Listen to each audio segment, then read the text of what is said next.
Hello, it's me, Christine. Welcome to my little crime corner.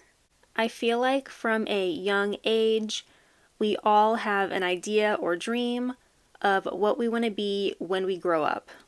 I wanted to be a veterinarian and a museum curator and the head of the PTA, all at the same time. I don't know, I thought I'd have time for all three. I'm currently not any of these things, but I still have time. For most people, this dream changes as we get older, but for Jill Ann Weatherwax, she always knew that she wanted to be a star. Jill Ann grew up in Michigan, and she dreamed every day about moving to Hollywood. Jill Ann was a cheerleader and a member of her high school's track team. When she wasn't participating in one of her many extracurriculars, she enjoyed singing and modeling. She said her voice was a combination of Janis Joplin and Whitney Houston. After graduating from Fenton High School in 1988, Jill Ann became a cosmetologist and began competing in beauty pageants. She entered into the Miss Great Lakes pageant and actually ended up winning. She really caught the modeling bug after this and began modeling professionally and walked in several fashion shows, often traveling to several states away. After a successful string of modeling jobs, Jill Ann decided to move to Southern California because she wanted to pursue her singing career in addition to her modeling career. While in Southern California, she continued to participate in beauty pageants, and in 1991, she was crowned Miss Hollywood. This was early on in the pageant circuit. This pageant led to Miss California, which led to Miss America. Winning Miss Hollywood was a huge boost for Jill Ann, and she actually ended up getting a recording contract very soon after. Everything seemed to be coming together for her, and she saw success very fast. Jill Ann continued to be successful in her singing and modeling, and over time, more and more doors had opened up for her. At one point, she ended up moving to London to work on her music, and while there, she recorded 2 albums. A little while later, she had returned back to California to record another one. However, after moving from London back to Hollywood, Jill Ann began having lots of trust issues among her circle of friends, leading to many of her friendships falling apart. She went through a series of boyfriends at the time as well. Again, those relationships ended, ultimately because of trust issues. One of her friends at the time, a man named Bennett, said that she was at one point incredibly paranoid, and she was convinced that someone was trying to kill her. Makes you wonder if something had happened in London that would have brought this on. Jill Ann seemed to settle down a little after she had met an Italian man named Ciro Orserini, who she dated for 5 years. Ciro was a budding actor, but later became better known as a restaurateur. He had opened a chain of pizza restaurants, and many of them remain open to this day. During their relationship, Jill Ann and Ciro ran in a very prominent social circle that included a lot of other young actors and musicians. All appear to be okay in Jill Ann's life. She seemed to be very happy, and by all accounts, at a much safer place. That, unfortunately, was short-lived.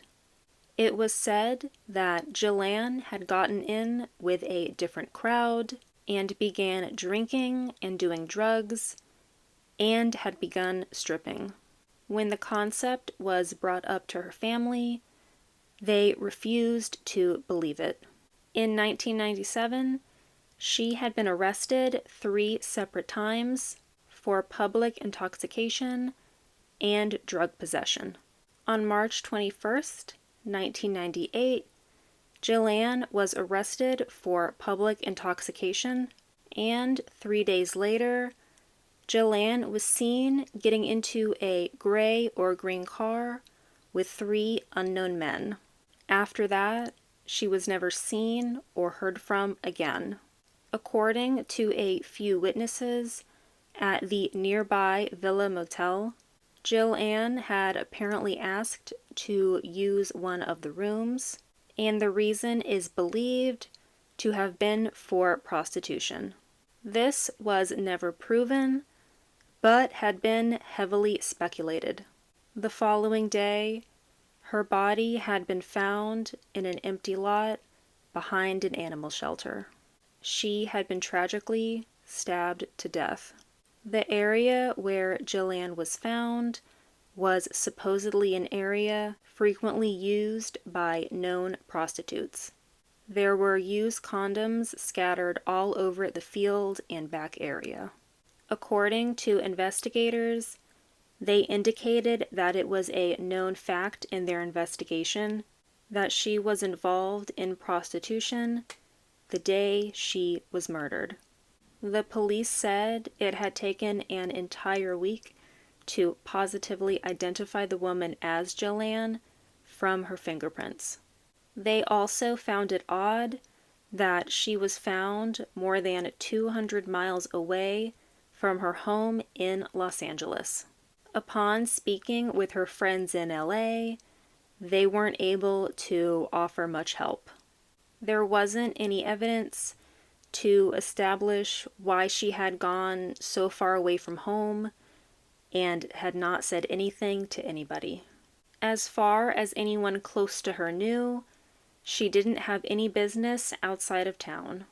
According to Jill Ann's father, James, he had told police that Jill Ann had called him just one day before she was murdered.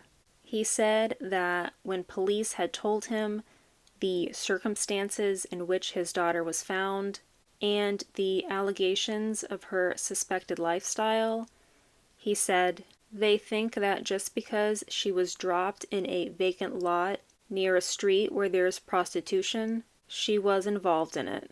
She was not a prostitute. That's ridiculous." As police spent more time on their investigation, they turned up a lot of dead ends. It was beginning to look as if Jill Ann's case would go cold. This was extremely frustrating to Jill Ann's family and friends, as well as law enforcement, as they were unable to make any advancements in the case. Many were afraid that the case would remain unsolved.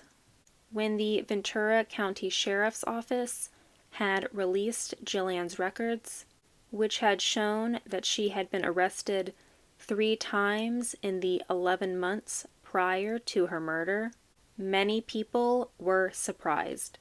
There was no knowledge of any wrongdoings or nefarious deeds within her inner circle. Since we unfortunately just have so little to go on, investigators were going deep into the details. They spoke with 2 witnesses from the hotel that had seen Jill Ann previously, and they did an extensive search for this mysterious car. This again turned up nothing. Although this case remains a mystery, it is very possible that one day her murder will be solved and she will get justice.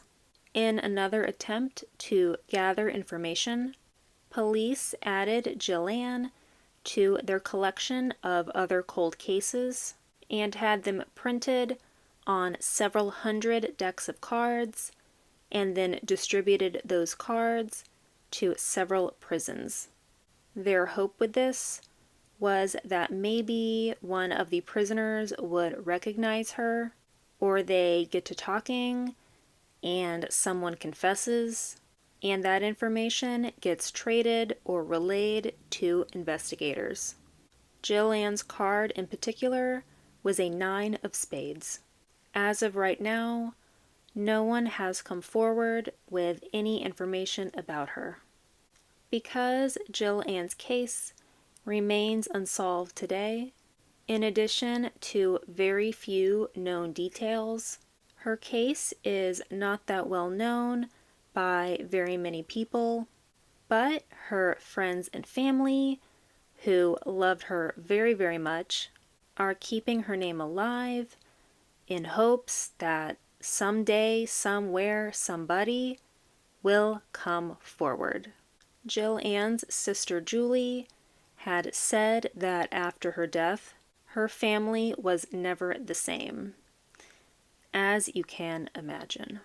She said that her parents became so dysfunctional after Jill Ann's death that they never recovered enough to go on.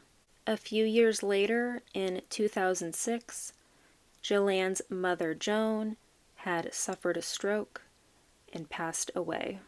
Their father, already very distressed, had fallen into an even deeper depression after his wife's death, and 4 years later, he passed away as well.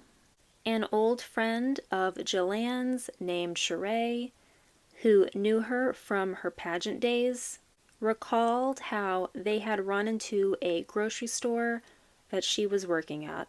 Jill Ann had embraced her as if no time at all had passed, and Sheree had spoken very highly about her. Jill Ann's former boyfriend Ciro also had nothing but good things to say about her.